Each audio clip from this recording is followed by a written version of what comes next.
Sir बहुत बदलापुर वाला case जो है वो छोटा मोटा नहीं, ये बड़ा स्कैंडल है और मैं उसको अंतरराष्ट्रीय स्कैंडल मानता हूँ। उस स्कूल में पोर्नोग्राफी, चाइल्ड पोर्नोग्राफी का शायद बिजनेस चलता है, तो पुलिस स्टेशन में 10 घंटे तक उन पेरेंट्स को बिठा के रखा, उनका कंप्लेंट नहीं होती थी। फिर सोशल मीडिया में एक्टिविज्म चालू हो गया, तो डर के मारे उन्होंने एफआईआर दर्ज किया। फिर ये स्कूल में जवाब मांगने गए, तो स्कूल सुनने को तैयार नहीं, सरकार कुछ करने को तैयार नहीं। फिर उन्होंने रेलवे स्टेशन का रुख किया, रेलवे रोकी। रेलवे रोकने के बाद जब मुंबई में बैठे मंत्रालय में मंत्रियों को, इस बेशरम और मूर्ख और नालायक मंत्रियों को जब समझ में आ गया, तब उन्होंने पुलिस से लाठीचार्ज करवाया। जब पुलिस ने लाठीचार्ज करवाया तो लोगों ने पत्थर फेंके, मामला हिंसक हो गया। तब मुख्यमंत्री दोनों उप मुख्यमंत्री के कान खुल गए और फिर वो भागे बदलापुर। ये बदलापुर का इतिहास है, शर्म आनी चाहिए इनको, बेशरम है ये आरोप को दबाते हैं। वो स्कूल किसका था? वो स्कूल के मैनेजमेंट किसके साथ थी? बदलापुर वाली। क्या बीजेपी के साथ उनके संबंध नहीं थे? और पॉइंट ब्लैंक मर्डर, मुझे एक अक्षय शिंदे के मरने का दुख नहीं है, मुझे दुख इस बात का है कि अक्षय शिंदे को मार के इन्होंने बड़े आरोपियों के ऊपर चद्दर डाली है। यही सवाल है, असल सवाल यही है। जो आरोपी पोर्नोग्राफी, चाइल्ड पोर्नोग्राफी पे अभी सर्वोच्च न्यायालय ने अभी एक स्टेटमेंट किया है परसों के दिन। अब मैं दावे के साथ यदि मैंने कहा कि हाँ, तिरोड़कर जैसा मैं भी कहूं कि हाँ पोर्नोग्राफी हो रही थी, तो उसी को महिमा मंडित करते हुए एक फुल पेज का विज्ञापन सकाळ नाम के अखबार में छपता है। एकनाथ शिंदे का एक कारपोरेटर न्याय झाला। यदि एकनाथ शिंदे को न्याय करना है तो न्यायपालिका क्या करेगी? बंद करिए ये दुकानें सब। नमस्कार, मैं अशोक कुमार पांडे और स्वागत है आपका टीसीएच पर। मेरे साथ हैं वरिष्ठ पत्रकार श्री अशोक वानखेड़े जी। अशोक जी, आपका बहुत बहुत स्वागत डबल ए के इस प्रोग्राम में। और हरियाणा के चुनाव जो हैं वो बेहद मजेदार स्टेज में पहुंच चुके हैं। प्रधानमंत्री मोदी गए थे रैली करने, जिस तरह की उम्मीद थी वैसी भीड़ नहीं आई। आज राहुल गांधी जा रहे हैं बिल्कुल बीजेपी के गढ़ में, देखते हैं वहां कैसी भीड़ आती है, क्या राहुल गांधी बोलते हैं, उस पर आगे कभी बात करेंगे। लेकिन लग ऐसे रहा है कि भाजपा के अंदर की जो गुटबाजी है वो कई कई तरह से सामने आ रही है। आप सोचिए, एक बयान दिया कंगना रनावत ने किसानों को लेकर के 3 कानून लगने चाहिए, फिर माफी मांग ली। अभी उस माफी का और उस बयान की आग ठंडी भी नहीं हुई थी कि मनोहर लाल खट्टर उतर गए और मनोहर लाल खट्टर ने कहा कि शंभू बॉर्डर पे जो प्रदर्शनकारी हैं वो किसान नहीं है।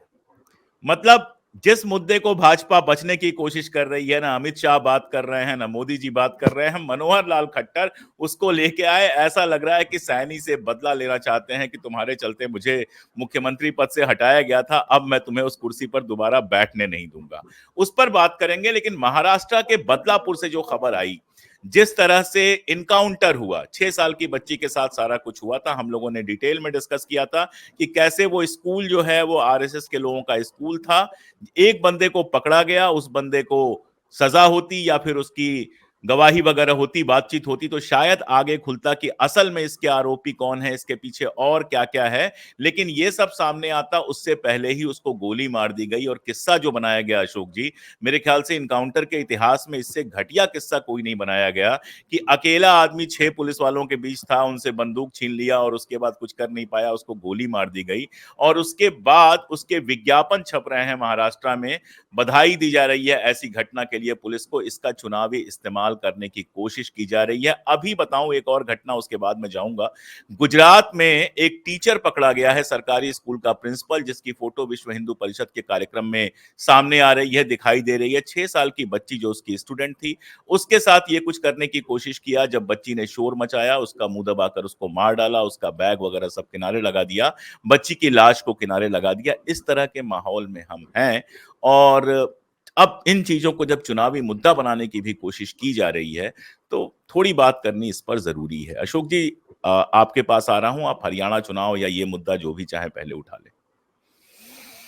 प्रणाम सर। हरियाणा में प्रधानमंत्री जी की रैली हुई और आपको ताज्जुब लगेगा, 22 कॉन्स्टिट्यूंसी से लोग आए थे, 22 विधानसभा कॉन्स्टिट्यूंसी, और कुल भीड़ 10,000 थी। पर कॉन्स्टिट्यूंसी 500 भी नहीं होती। यह जनसभा थी, इसको हम रैली कहते हैं। रैली हरियाणा में जनसभा भी लाखों की होती है, क्योंकि जब जब दिल्ली पे, यानी अशोक जी, भाजपा कार्यकर्ताओं की मीटिंग में बदल गई रैली। बिल्कुल बिल्कुल। मैं आगे, और अभी आगे और सुनिए आप हरियाणा की किस्से। उसके बाद प्रधानमंत्री जी ने तो कम से कम एक रैली की कुरुक्षेत्र में की थी, जो जनसभा से भी छोटी थी, 5,000 लोग थे। इस बार 22 कॉन्स्टिट्यूंसी में ताकत झोंक दी और 3-4 बड़े जिले वो, और वो जिले जहां पे ट्रैक्टर ट्रॉली लेके लोग निकल लेते हैं, वो वहां पर 10,000 की भीड़ थी। 500 पर कैंडिडेट, मतलब 1,000 वोट भी लाएगा कि नहीं कैंडिडेट पता नहीं। उसके बाद खट्टर साहब जो है वो किटी पार्टी जैसी 200-200 100 लोगों की सभाएं एड्रेस कर रहे हैं, और वो रैली मैदान में नहीं हो रही है, वो कोई मैरिज हॉल में हो रही बंद है। कमरों में हो रही है, कहाँ जा, बिल्कुल। हाँ, यहाँ जैसा 200 लोगों का डिनर की व्यवस्था होती है ऐसी जगह पे बुला बुला के कर रहे हैं। और हाल ये है कि बदतमीजी की इंतहा है। रोहतक में उन्होंने ये हम्म। कहा कि रोहतक का उम्मीदवार जो जीतता है वो सरकार में होता है, तो इस बार रोहतक में से आपको जितवा के देना है, दोगे कि नहीं, ये सवाल पूछा उन्होंने। तो एक बीजेपी के कार्यकर्ता ने कहा, मैं इसलिए बीजेपी का कार्यकर्ता बोलता हूं क्योंकि बेचारे को आशा अभी भी है कि सरकार बनेगी वहां पे। उसने कहा कि साहब राज्य में तो सरकार बीजेपी की बन जाएगी, लेकिन रोहतक से जीतेगा नहीं विधायक। उसको बोला निकालो इसको बाहर, और इसको पुलिस के द्वारा हॉल के बाहर निकलवा दिया। पहले हॉल में कम लोग, उसमें से भी बाहर निकाल। खट्टर साहब के भतीजे चले गए, फिर वापस ले आए। उनके समर्थक चाय कांग्रेस पीने जा गए रहे थे। हैं, चाय पीने गए थे। ये खट्टर साहब का गुस्सा है कि उनको क्यों अपमानित करके मुख्यमंत्री पद से निकाला। लेकिन खट्टर साहब के समर्थक जो है वो कहते हैं कि खट्टर साहब यदि मुख्यमंत्री होते तो 4 विधायक भी चुन के आना मुश्किल था। बीजेपी का जो गढ़ एरिया माना जाता है उस क्षेत्र में, जीटी रोड वाले क्षेत्र में यह हाल है कि विधायक गांव में घुस नहीं पा रहे हैं। एक मंत्री महोदय गाड़ी से गए, गांव वालों ने उनको कहा कि आप आइए मिलिए हमसे, जरा बाहर उतरिए गाड़ी। जैसे ही बाहर उतर गए, विधायकों को ले गए रास्ते पे, बोले चलिए। विधायक मतलब मंत्री जी को समझ में नहीं आ रहा क्या चलना है, क्योंकि पूरा कीचड़ से सना हुआ एरिया था, और कीचड़ में चलवाया मंत्री। बोले कीचड़ में चलने की अनुभूति भी ले लीजिए, क्योंकि हम पिछले 10 साल से यही कर रहे हैं। थक गए आपको बोल बोल के कि रोड चाहिए। लोग भयानक नाराज है। प्रधानमंत्री इस बात को जानते हैं, अच्छी तरह से जानते हैं। दूसरी तरफ मैं ये नहीं कह रहा हूं कि जितना कांग्रेस में विद्रोह है, मतलब वीज जैसे सीनियर आदमी जिन्हें बाबा या गब्बर के नाम से जाना जाता है क्षेत्र में, उनको तक लोग खदेड़ रहे हैं। ये स्थिति है, ये लोगों का आक्रोश है, ये लोगों का सत्ता के खिलाफ आक्रोश है, ये लोगों का भाजपा के खिलाफ आक्रोश है। अब बाय डिफॉल्ट इसका बेनिफिट जो है वो उठा रही है कांग्रेस। मैं ये नहीं कहता कि कांग्रेस ने बहुत बड़ा तीर मारा, कुछ 5-10 साल तक कोई आंदोलन किए, कुछ नहीं, लेकिन कांग्रेस के लिए ये सुवर्ण संधि है। कांग्रेस के में भी मनमुटाव है। शैलजा जी घर बैठी थी, फिर उनको बोला गया, समझाया गया। शैलजा के खिलाफ जिन 2 लोगों ने टिप्पणियां की थी उनको पार्टी में जगह नहीं, ऐसा हुड्डा जी ने कहा, और हुड्डा जी ने बाकायदा कहा कि शैलजा हमारी बहन है, शैलजा के खिलाफ अपमानास्पद बोलने वाले को पार्टी में जगह नहीं। हमने कितनी भी पूछा कि उन गुटबाजी हो लड़कों का, अशोक जी, कितनी भी हो हाँ, गुटबाजी अशोक जी, ये तो मिनिमम रखना ही चाहिए। रखना ही चाहिए। देखिए एक महिला का, एक कोई भी हो, एक महिला की बिल्कुल। इज्जत होती है, इसकी समाज से आते हैं। तो हुड्डा जी को हमने पूछा कि उन भाई क्या हुआ उसका आगे। हुड्डा जी ने कहा कि वो लोग आइडेंटिफाई हुए, लेकिन दोनों लोग कांग्रेस के मेंबर भी नहीं है। ये अपोजिशन का एक खेल था, और उसमें टू सम एक्सटेंड वो सक्सेस हो गए कि उनको लगा ये हुड्डा जी के कार्यकर्ता है, हुड्डा जी के कार्यकर्ता के नाम से चिल्लाचोट हो गई, और यहाँ ये हो गया, मामला ये हो गया, और उसको सीरियसली ले लिया। अब राहुल जी की रैली है तो उसमें शैलजा जी भी जा रही है। वहां के पोस्टर्स भी छपे हैं जहाँ शैलजा जी को 7-8 टिकट मिले हैं। वो अपने लोगों के लिए मेहनत करेगी और वो उनको जितवा के लाएगी। लेकिन फिर जब हुड्डा नहीं कहते कि मैं मुख्यमंत्री बनूंगा, शैलजा जी नहीं कह रही कि मैं मुख्यमंत्री बनूंगा, सुरजेवाला जो 3 ना 13 में उन्होंने एक स्टेटमेंट दे के बीजेपी को लूज बॉल दे दिया। उन्होंने कहा कि हम 3 दावेदार है मुख्यमंत्री पद के, मैं भी हो सकता हूँ, शैलजा भी हो सकती है और हुड्डा जी भी हो सकती है, ये तो आला कमान तय करेंगे। अरे भाई तुम कहां से हो गए, और तुम्हारे बाप का है हरियाणा, तुम ही तय कर लोगे, हम तीनों में से कौन हो गए। अपने आप को अमिताभ बच्चन समझ रहे हो, कौन बनेगा करोड़पति के, कि 3 ऑप्शन दिए और आप इसमें से एक चुनना होगा। अरे चौथा भी हो सकता है। तुम 3 लोगों बिल्कुल। ने क्या हरियाणा बांट लिया क्या, कि तुम लोगों ने बिल्कुल। अपने नाम पे करवा लिया? अजब लोग हैं ये। और ये स्लीपर सेल है बीजेपी के, जो लगातार बीजेपी को, लेकिन कोई कितने भी स्लीपर सेल काम करे। अब आप देखिए, चुनाव आयोग भी एक्टिव हो गया। हास्यास्पद लगेगा हुँ। आपको सर, दैनिक भास्कर हर चुनाव में एक मीटर देता है, क्योंकि दैनिक भास्कर सबसे बड़ा अखबार है देश का, हर राज्य में वो है, गांव-गांव में वो है। तो कोई भी जहाँ चुनाव हुए, लोकसभा के भी चुनाव हो रहे थे, राज्यसभा के भी चुनाव हो रहे थे, तो वो अपने रिपोर्टर से फीडबैक लेके एक टेंटेटिव आकलन देते हैं। तो उन्होंने एक मीटर छापा, वो भी डिजिटल में, डिजिटल विंग में। उस मीटर में लिखा था कि 90 में से 67 सीटों की रिपोर्ट हमारे पास आ गई है, जो हुँ। रिपोर्टर की रिपोर्ट है। उसमें 42 से 46 कांग्रेस आ रही है, 16 से 18 बीजेपी आ रही है।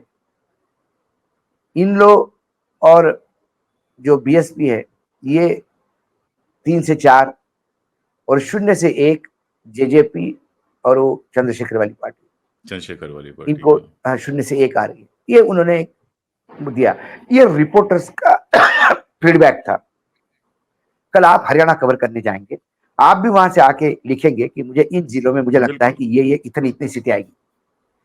सीएम ऑफिस से फोन गया कि ये उतार दो, आचार संहिता का उल्लंघन है। उन्होंने कहा से आचार संहिता कहां से हो गया? ओपिनियन पोल थोड़ी है, फॉर्म थोड़ी बटे हैं, लोगों से पूछा वो थोड़ी गए थे, तो आकलन है हमारा। उसके बाद इलेक्शन कमीशन से फोन गया, ये आचार संहिता का उल्लंघन है, हम इसको ओपिनियन पोल मानेंगे। और यदि यही 46 बीजेपी को होती, हाँ, तो हाँ, तो फोन फिर तो जाता उसका कि प्रचार ये किया अखबार जाता। के पहले पन्ने में क्यों नहीं छाप रहे हो? पहले पन्ने पे छपना चाहिए, बिल्कुल। तो ठीक। मुझे लगता है कि मुर्गे को ढक के रखने से सुबह नहीं हुँ। होगी। ऐसा यदि चुनाव आयोग को लगता होगा, तो इससे ज्यादा मूर्खतापूर्ण सोच इनकी नहीं। वह जनता ने मानस बना लिया है। अब सवाल है कि बीजेपी को अपनी इज्जत बचानी है कि वो 25 तक पहुंचते हैं, कि सिंगल डिजिट पे रहते हैं, कि डबल डिजिट पे जाते हैं।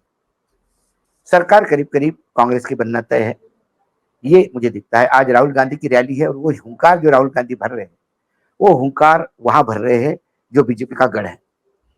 वहां यदि रैली आज की सक्सेस हो जाती है, तो फिर तो बीजेपी की बहुत बड़ी प्रगति होगी। और ये उन्होंने अपने हाथ से किया। सैनी साहब को लाए, सैनी बेचारे इतने इनोसेंट है कि उनको यही पता नहीं कि कौन से सीट की ओर लड़ेंगे। जिस सीट पे वो कह रहे थे कि मैं यहाँ से लड़ूंगा, वो किसी और को दे दी गई, उनको कहीं और शिफ्ट कर दिया गया। प्रेस कॉन्फ्रेंस में उनको पूछा गया कि आज चुनाव आयोग शायद घोषणा करने वाला है, तो उन्होंने कहा कि मैं मुख्यमंत्री हूँ, मेरे को पूछे बगैर कैसा घोषणा कर सकता है, और शाम को घोषणा होगी। अब ये क्या करें आप, ऐसे ऐसे लोगों को इन्होंने मुख्यमंत्री बना दिया कि ये खुद हास्यास्पद अपने आप को बना देते हैं। दूसरी ओर एक इनके पास अनगाइडेड मिसाइल है, जिसका नाम, वो मोहतरमा हमारी फिल्म वाली, तो उन्होंने कह दिया कि ये 3 किसान बिल लागू करने चाहिए। और मैं उनको पूछता हूँ, यदि कंगना जी को पूछा जाए कि ये 3 किसान बिल क्या है, कसम राम की नहीं बता पाएगी। और इससे किसानों का कैसा भला होगा, वो तो बहुत बात का सवाल है। क्या होता है, ये लोग जो है ना सर, ये एक्टर्स है, इनकी कोई गलती नहीं। अच्छा, अदाकारा अच्छी हो सकती हो, उसमें कोई दो मत नहीं है, लेकिन इन्हें स्क्रिप्ट दिया जाता है, वो पढ़ते हैं बेचारे। जैसे डायरेक्टर बोलते हैं कि इधर हंस के बात करो, रो के बात करो, गुस्से में बात करो, जैसा डायरेक्टर बोलेगा वैसा करना होता है। अब ऐसे लोगों को आप बिना डायरेक्टर का छोड़ दो, मतलब हवाई जहाज में से पायलट को उतार दो, पायलट बेचारा बाहर आके लोगों के साथ बात कर रहा है, और हवाई जहाज भगवान भरोसे चल रहा है। वैसे अभी मोहतरमा भगवान भरोसे चल रही है, ना डायरेक्टर है ना स्क्रिप्ट है। तो कभी कहती है कि मेरे कॉन्स्टिट्यूंसी के लोग मुझे मिलना चाहते तो आधार कार्ड लेके आए। अरे बाप रे बाप, जैसा मानो जैसा एयरपोर्ट हो गया, आधार कार्ड के बगैर अंदर नहीं जा सकते आप। फिर कभी कहेगी कि किसान कानून ऐसा होना चाहिए, कभी कहेगी कि 2014 से आजादी मिली है। मतलब जितना डैमेज कर सके उतना करते हैं। लोग कहते हैं कि इसका रिप्लेसमेंट स्मृति ईरानी का लाया, लेकिन with due respect to everybody, Smriti Irani इससे बहुत ज्यादा बहुत बेटर थी, बहुत सोचने वाले, बेटर थी। उसका आईक्यू बिल्कुल। बहुत ज्यादा था, वो समझती थी चीजों को। वो नजाकत से उनको देखती थी कि क्या उनको बोलने से। उनको अशोक जी पत्रकार खिला नहीं सकते थे, खासतौर पे ये जो गोदी मीडिया वाले हैं वो खिला नहीं ना सकते ना थे। आप सुधीर चौधरी वाला नहीं, याद कर लीजिए, याद सुधीर है चौधरी का चेहरा उतर गया वो था, इस कुछ बोल मामले नहीं में पाए था। थे। मैं तो उनको अशोक जी व्यक्तिगत रूप से जानता हूँ। ये हम्म। बात अलग है कि अ, मेरे व्यक्तिगत रूप से जानने से ही उनको भी थोड़ी सी किरकिरी हो गई थी। उनको भी पूछा गया था कि आप इस शख्स के कैसे बात कर रहे हैं, तो बेचारी ने मंत्री पद बचाने के लिए हमसे थोड़ी दूरी कर ली। चलो ठीक है, हम तो हमेशा कहते हैं कि हमारे जितने भी दोस्त हैं, यदि हमको उनको तकलीफ हो रही तो हम खुद ही दूरी बना लेते हैं। लेकिन कुल मिलाकर उसका भी उपयोग किया गया। अब आज हाशिए पे रख दिया है। अब ये मोहतरमा ही कुछ दिन इसका ऐसा ही वाचालगिरी के लिए उपयोग होगा, उसके बाद फिर इसको पूर्ण विराम दिया जाएगा। लेकिन इससे पार्टी की किरकिरी होती है, इससे पार्टी में पता पड़ता है कि फ्री फॉर ऑल चल रहा है। पंजाब के बीजेपी के अध्यक्ष ने बहुत कड़ा ऑब्जेक्शन लिया इस पे। अब खट्टर जी ने कहा कि भाई किसानी नहीं, अब खट्टर जी किसानों को सर्टिफिकेट देंगे बताइए? जीवन जिंदगी भर नमस्ते सदा वत्सले शाखा लगाते रहे, अब वो किसानों की बात करेंगे? मतलब समझ में नहीं आता कि ये लोग, इन लोगों ने किस ठाम लिया है कि बीजेपी को सिंगल डिजिट पे लाना। कंपटीशन ये है बीजेपी में कि बीजेपी सिंगल डिजिट पे कैसे आएगी, इसके लिए दिन रात मेहनत कर रहे हैं। जैसे हमारे यहाँ महाराष्ट्र में लोकसभा में दिन रात मेहनत की देवेंद्र फडणवीस ने कि बीजेपी सिंगल डिजिट पे आ जाए, और वो बधाई हो उनको, सक्सेस हो गए, बीजेपी को सिंगल डिजिट पे ले आए। ऐसा ही काम हरियाणा में हो रहा है। दूसरी बात, जो हरियाणा के लोगों का जो क्रोध है, वो क्रोध कांग्रेस को भी सोच समझ के काम करना होगा। क्योंकि हरियाणा के लोग यदि इतने एंटी एस्टेब्लिशमेंट हो गए हैं, वो वोट एंटी गिर रहा है, तो जो लोग सत्ता में आएंगे उन्हें सबसे पहले इन तमाम समस्याओं का निदान करना होगा। हरियाणा का प्रॉब्लम है, जो भी मुख्यमंत्री बनता है, बनने के एक सप्ताह के अंदर वो बिल्डरों का मुख्यमंत्री हो जाता है, और फिर आम जनता उससे दूर हो जाती है। कोई भी हो कांग्रेस में, ये प्रॉब्लम है।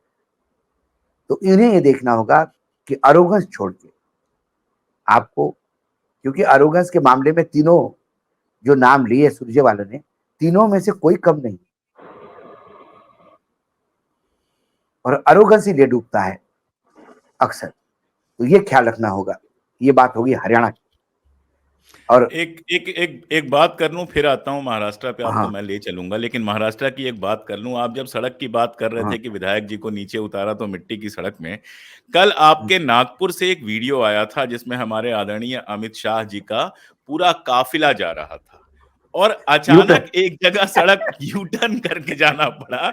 और वो देख के मुझे हंसी आई कि आप गृह मंत्री के आने से पहले इतना भी नहीं कर सकते कि सड़क ठीक ठाक करवा दे, यू टर्न कर रहे हैं। ऐसा लग रहा है कि वहां पर महाराष्ट्र का जो ये यू टर्न है अमित शाह का, वो अपने आप में एक सिंबल जैसा है कि कैसे वहां पर यू टर्न्स हो रहे हैं। बदलापुर तो है ही, जो बदलापुर पर आप आएंगे, इसी में मैं चाहूंगा आप ले लें। लेकिन वहां पर जो ब्राह्मणों और ठाकुरों के लिए अलग से प्रकोष्ठ बनाया गया है, उनके भले के लिए काम करेगा, उसमें दो नाम लिए गए हैं। परशुराम का, भगवान परशुराम का नाम लिया गया है, और दूसरा नाम लिया गया है वीर शिरोमणि महाराणा प्रताप का। दोनों नाम शानदार हैं, मुझे कोई दिक्कत नहीं है, मैं सिर्फ नामों पे बात कर रहा हूं, बाकी तो आप बात करेंगे। लेकिन क्या महाराष्ट्र के पास अपने ब्राह्मण और क्षत्रिय आइकन नहीं है?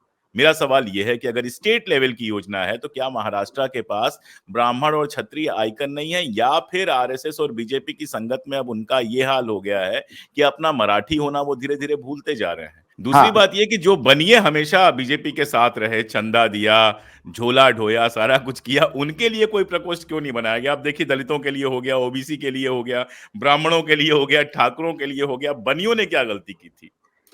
देखिए, एक आख्यायिका ये भी है महाराष्ट्र में कि छत्रपति शिवाजी का परिवार राजस्थान से आया, वो सिसोदिया थे, ये भी कहा जाता है, कुछ हिस्टोरियंस का मानना है। तो छत्रपति शिवाजी महाराज से बड़ा आइकॉन मराठा और क्षेत्रीय एक ही है, राजपूत मराठा ठाकुर एक क्षेत्रीय समाज समझा जाता है। छत्रपति शिवाजी महाराज से बड़ा कोई नाम था नहीं वहां पे। मुझे लगता है ये हिंदी स्पीकिंग लोगों को खुश करने के लिए महाराणा प्रताप का नाम लिया। यस। दूसरी बात, ब्राह्मणों में भी लोकमान्य तिलक से बड़ा नाम कौन सा हो सकता है महाराष्ट्र में? लेकिन इनको फिर बाहर के लोग चाहिए, और ये बार बार ब्राह्मणों को मतलब उनसे जोड़ते हैं। मुझे तो कोई ब्राह्मणों को क्रोध आते हुए दिखाई नहीं देता।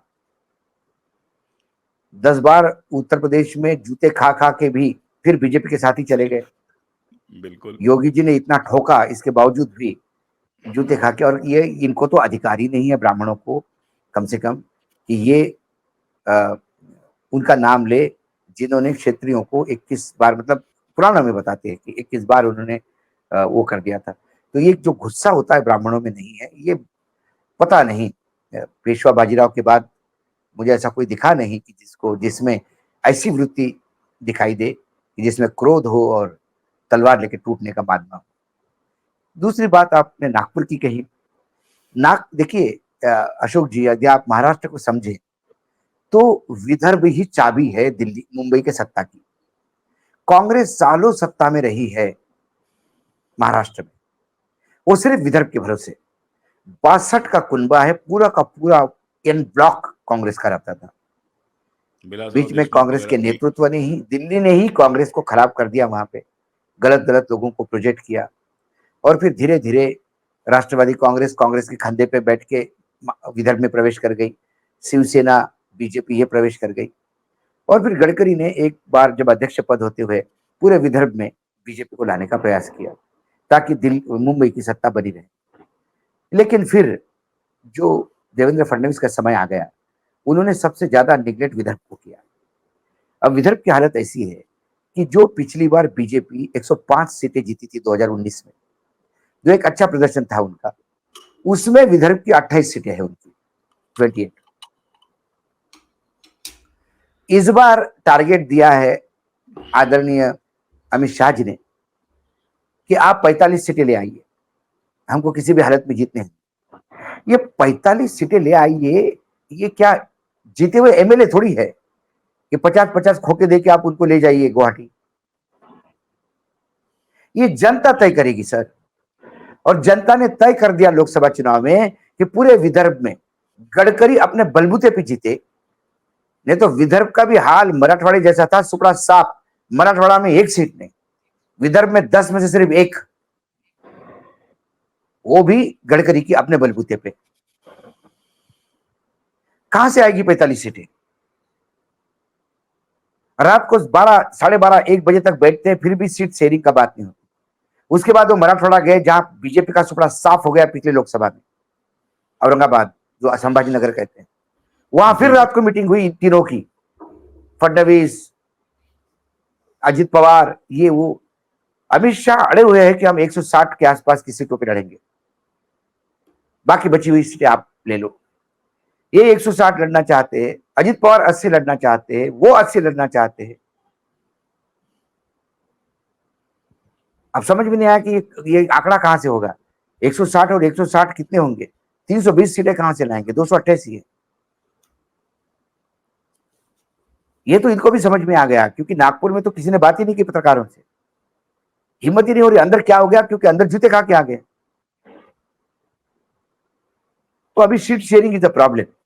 दूसरी तरफ महाविकास आघाड़ी में मैं बार बार कहता हूं, शरद पवार उद्धव को भी मैनेज कर लेते हैं, दिल्ली को भी मैनेज कर लेते हैं। शरद पवार ऐसे है कि जहां इतना विवाद नहीं होता, फिर शरद जी ने बोल दिया तो ये बीच बीच में कहीं संजय राउत एक हाथ बोल देते हैं, तो संजय राउत को काउंटर करने के लिए नाना पटोले बोल देते हैं। ये बोलने जी। की जरूरत भी नहीं है। संजय राउत को ये बोलने की कतई जरूरत नहीं है कि कांग्रेस की सीटें शिवसेना की वजह से आई। यदि शिवसेना में इतना दम था, कांग्रेस से सीटें ले आते, तो फिर शिवसेना वो तमाम सीटें जीतती जो एकनाथ शिंदे के पास गई। वहां तो शिवसेना आमने सामने है। एकनाथ शिंदे यदि 7 सीटें लेके आए तो ये शिवसेना की अपनी कमजोरी है। अपनी खुद की सीटें नहीं बचा पाते और दूसरे को जितवाने का दावा करते हैं। तो ये कहीं ना कहीं ये बड़बोले जो लोग हैं, जो वाचाल लोग हैं, इन पे थोड़ा सा कंट्रोल रखना पड़ेगा। तो ये बात होगी। अब आते बदलापुर। सर, बदलापुर ओहो। वाला केस जो है वो छोटा मोटा नहीं, ये बड़ा स्कैंडल है और मैं उसको अंतरराष्ट्रीय स्कैंडल मानता हूं। ओ। क्योंकि ये जो कुंद्रा साहब थे, शिल्पा शेट्टी के पति, उन पे एक केस हो गया था क्योंकि वो फिल्मों के नाम हाँ। से सेमी पॉर्न फिल्में बना के अंतरराष्ट्रीय मार्केट में राज बेचे। कुंद्रा, राज कुंद्रा की बात कर रहे हैं, हाँ। राज कुंद्रा। ये ऐसा ही इस स्कूल में हुआ है। एक आरटीआई एक्टिविस्ट है केतन तिरोड़कर, उसने मुंबई हाई कोर्ट पे एक रिट फाइल की है जिसकी सुनवाई हो रही है। उस समय तिरोड़कर ने दावा किया है कि जिस दिन ये लड़की के साथ, छोटे बच्चियों के साथ व्यभिचार की केस एफआईआर दर्ज हुई, उसके दूसरे दिन उसी स्कूल की एक बच्ची गायब हो गई जो अभी तक नहीं। उस स्कूल में पोर्नोग्राफी, चाइल्ड पोर्नोग्राफी का शायद बिजनेस चलता है।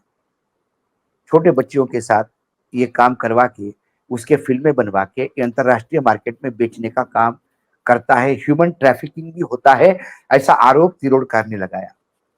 अब आता हूं मैं उस तिरोड़कर के आरोप को बल कहां मिलता है। जो शिंदे था, जिसकी गोली मार के हत्या की आरोपी, ये कौन है?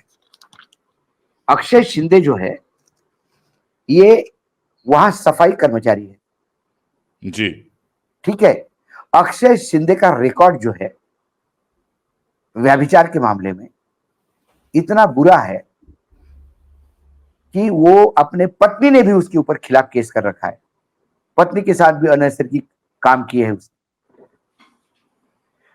तो ये उस टाइप का आदमी था जिसको इन्होंने जब जवाब दिया। क्या उससे लड़कियों का शोषण करवा के फिल्में बन रही थी? क्या अक्षय शिंदे जो आरोपी है उसका उपयोग इन फिल्मों के लिए हो रहा था? क्योंकि जब स्कूल के अभिभावकों ने, बच्चों के अभिभावकों ने स्कूल पे प्रदर्शन किया तो स्कूल कुछ भी करने को तैयार नहीं था। कोई रिएक्ट नहीं कर देने को तैयार नहीं था, कोई उनको बात तक करने को तैयार नहीं था। इसीलिए 6 घंटे तक स्कूल पे प्रदर्शन करने के बाद कोई सुनता नहीं, इसलिए वो लोग रेलवे स्टेशन पे गए। क्योंकि जब बच्चियों ने घर में कंप्लेंट की, 3-3 साल की बच्ची छोटी, कि हम सू करते हैं तो तकलीफ होती है, तो डॉक्टर को दिखाने ले गए चाइल्ड स्पेशलिस्ट को। चाइल्ड स्पेशलिस्ट ने कहा कि अरे इसके साथ तो व्यभिचार हुआ है। फिर वो पुलिस स्टेशन गए, तो पुलिस स्टेशन में 10 घंटे तक उन पेरेंट्स को बिठा के रखा, उनका कंप्लेंट नहीं होती थी। फिर सोशल मीडिया में एक्टिविज्म चालू हो गया, तो डर के मारे उन्होंने एफआईआर दर्ज किया। फिर ये स्कूल में जवाब मांगने गए, तो स्कूल सुनने को तैयार नहीं, सरकार कुछ करने को तैयार नहीं। फिर उन्होंने रेलवे स्टेशन का रुख किया, रेलवे रोकी। रेलवे रोकने के बाद जब मुंबई में बैठे मंत्रालय में मंत्रियों को, इस बेशरम और मूर्ख और नालायक मंत्रियों को जब समझ में आ गया, तब उन्होंने पुलिस से लाठीचार्ज करवाया। जब पुलिस ने लाठीचार्ज करवाया तो लोगों ने पत्थर फेंके, मामला हिंसक हो गया। तब मुख्यमंत्री, दोनों उप मुख्यमंत्री के कान खुल गए और फिर वो भागे बदलापुर। ये बदलापुर का इतिहास है, शर्म आनी चाहिए इनको। बेशरम है ये आरोप को दबाते हैं। वो स्कूल किसका था? वो स्कूल के मैनेजमेंट किसके साथ थी? बदलापुर वाली। क्या बीजेपी के साथ उनके संबंध नहीं थे? उसके बाद अक्षय शिंदे को अरेस्ट करते हैं, और अक्षय शिंदे को अरेस्ट करने के बाद उसको तलोजा जेल से सुबह 6:30 बजे निकाला जाता है। 6:30 बजे निकालने के बाद मुंब्रा बाईपास पर सामने ड्राइवर के साथ संजय शिंदे नाम का इंस्पेक्टर बैठता है। पीछे 3 लोग हैं, एक हवलदार, एक सब इंस्पेक्टर और एक सिपाही। इसके हाथ में हथकड़ी है। वो जोर जोर से चिल्लाने लगता है ये पीछे, क्योंकि वो वैन थी, पुलिस की वैन। तो मोरे नाम के सब इंस्पेक्टर ने शिंदे को मोबाइल से फोन करके बोला कि सर ये बहुत चिल्ला रहा है, जो पुलिस का वर्जन है। तो उसके बाद शिंदे ने गाड़ी रोकी साइड पे, मुंब्रा बाईपास पे, और अंदर आके इसे चुप रहने के लिए कहा। अब बताइए, 3 पहले और एक चौथा, 4 लोग हैं अंदर, उसके हाथों में हथकड़ी है। और फिर पुलिस कहती है कि उसने मोरे का रिवॉल्वर छीना झपटी में वो लोड भी हो गया, उसका सेफ्टी कैच भी निकल गया। देखिए, और उसने गोली चलाई। तो गोली कहां चलाई? उसके इसके थाई पे लगी गोली, टच करके हुए निकल गई। तो फिर आत्मरक्षा में संजय शिंदे ने अक्षय शिंदे के सर में गोली मारी, यहां पे पॉइंट ब्लैंक। वो कहता है मैंने 3 गोली चलाई, 1 गोली लग गई। कोर्ट ने पूछा वो 2 गोली कहां है? कहीं तो आसपास लगी होगी, बताने में मुश्किल है। कोर्ट ने कहा कि 4 लोग एक सिंपल से सिंगल हड्डी आदमी को नहीं संभाल सकते, और आप सिर्फ दर्शकों को चिल्ला उसका रहा था फोटो। वो, आप उसके मुंह पे रुमाल बांध देते। नहीं नहीं, अच्छा उसने रिवॉल्वर छीनने की भी घोषित की, तो रिवॉल्वर जिस जैकेट में होता है वो बंद होता है। रिवॉल्वर बिल्कुल बाहर निकालने के बाद उसको लोड करना पड़ता है, उसके पहले सेफ्टी कैच खोलना पड़ता है। मैंने एक सीनियर बिल्कुल। पुलिस ऑफिसर से पूछा कि कैसा इसका सिस्टम है, और उन्होंने बोला फिर फायर होता है। ये सब करता रहा वो, मतलब छिना झपटी में लोड हो गया, छिना झपटी में सेफ्टी कैच खुल गया, छिना झपटी में गोली चल गई। और वो जब वो छिना झपटी हो रही थी तो उसके हाथ में रिवॉल्वर होगा, मोरे उसको हाथ में रिवॉल्वर रोक रहा होगा, तो बाकी तीन इंतजार कर रहे थे ये गोली और चलाए उसके तो इसके हाथ में सर पे गोली हथकड़ी थी। मारूं। और सर मैं मैं बता रहा कंफर्म हूं, कर रहा हूं, उसके हाथ में हथकड़ी थी। हाँ, तो जो हथकड़ी पुलिस थी, बता रही है उसके हिसाब से। हथकड़ी हाँ। थी, सीसीटीवी फुटेज दिखाता है जब निकला तलोजा जेल से तो हथकड़ी थी उसके हाथ में। It was a point blank murder. और पॉइंट ब्लैंक मर्डर, मुझे एक अक्षय शिंदे के मरने का दुख नहीं है, मुझे दुख इस बात का है कि अक्षय शिंदे को मार के इन्होंने बड़े आरोपियों के ऊपर चद्दर डाली है। यही यही सवाल है, असल सवाल यही है। जो आरोपी पोर्नोग्राफी, चाइल्ड पोर्नोग्राफी पे अभी सर्वोच्च न्यायालय ने अभी एक स्टेटमेंट किया है परसों के दिन। अब मैं दावे के साथ यदि मैंने कहा कि हाँ तिरोड़कर जैसा मैं भी कहूं कि हाँ पोर्नोग्राफी हो रही थी, क्योंकि आपने अक्षय शिंदे को मारा जो उसमें एक सहभागी था। अक्षय शिंदे ने पुलिस में, तिरोड़कर का ये भी कहना है, अक्षय शिंदे ने बोरकर करके एक हमारे यहाँ आईपीएस ऑफिसर रही है, रिटायर्ड हुई है, उसने एक अभिलाषा व्यक्त की थी कि मुझे बोरकर मैडम से एक बार मिलना है, मुझे कुछ बताना है उनसे। क्या बताना चाहता था, क्या मालूम था उसको? और उसके बाद एकनाथ शिंदे के समर्थक फुल पेज विज्ञापन देते हैं। ठाणे में दिघे साहब थे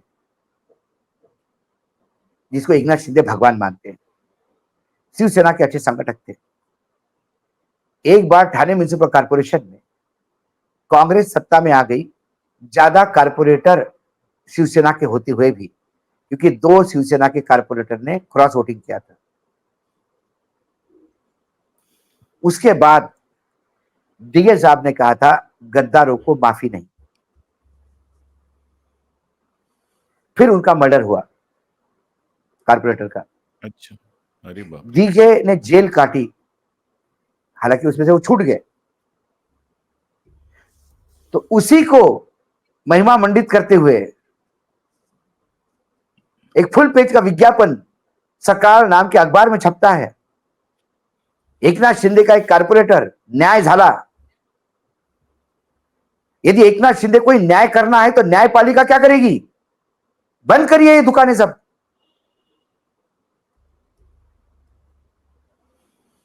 और जब लोग कहते हैं कि भाई इसको मारा क्यों, तो बीजेपी वाले कहते हैं कि ये व्याभिचारी का साथ देना चाहते हैं विपक्ष। कुछ लोग व्याभिचारियों का साथ, वो साथ देते हैं, व्याभिचारियों का साथ नहीं, बड़े व्याभिचारियों को पकड़ने की कोशिश है। ये तो छोटा पैदा था, बड़ी मछलियों का कोच छोड़ा गया। किसके कहने पे छोड़ा गया? ये फेक एनकाउंटर था, it was a point blank murder. और संजय शिंदे को इसके लिए फांसी होनी चाहिए। इसलिए नहीं कि उसने अक्षय को मार के गलती करी, इसलिए कि उसने बड़े लोगों को बचाया जो इस व्यभिचार में व्याप्त है। अक्षय शिंदे का रिकॉर्ड क्या रहा? ये प्रदीप शर्मा के साथ काम कर चुका है, वो प्रदीप शर्मा जो पहले अभी भी। फेक एनकाउंटर में आजीवन कारावास की सजा गिरफ्तार। हुई है उसको। बिल्कुल। इसके बाद इसने पलोड नाम के एक खूनी को अपने पुलिस कस्टडी से भागने दिया, यह आरोप है संजय शिंदे पे। उसके बाद संजय शिंदे पुलिस से बाहर था, 2014 में फिर वापस लिया गया उसको। ये संजय शिंदे का रिकॉर्ड है सर। मुंबई हाईकोर्ट ने धज्जियां उड़ा दी कल सवाल पूछ पूछ के। मेरी आपसे विनती है कि आप दर्शकों को उस अक्षय शिंदे की फोटो भी दिखाइए, तो उसमें पता जरूर पड़ जाएगा दिखाएंगे कि सर। अक्षय शिंदे कितना छोटा आदमी है, बच्चा जैसा दिखता है। उसको ये चार पुलिस वाले कंट्रोल नहीं कर पाए। कुछ नहीं, जो मुझे लगता है जो होता है अक्सर, मैंने मुंबई पुलिस के कई अधिकारियों को पूछा, क्या हुआ होगा। उन्होंने कहा कुछ नहीं, मुंब्रा के बाईपास पे सुनसान जगह देख के इन्होंने रोका होगा, पीछे से गए होंगे, पॉइंट ब्लैंक गोली मारी और फिर मोरे का ही रिवॉल्वर लेके उसी के टांग को घसीटती हुई गोली मारी ताकि दिख जाए और मामला खत्म हो गया। उसमें एक ताज्जुब लगता है, संजय निरुपम, देखिए वो संपादक रहे अखबार के, संजय निरुपम एक जर्नलिस्ट है। वो शिवसेना में गए, शिवसेना से कांग्रेस में आए, दोनों जगह सांसद रहे, उसके बाद एकनाथ शिंदे के पास गए। वो इस हत्या को जस्टिफाई करते हैं सर।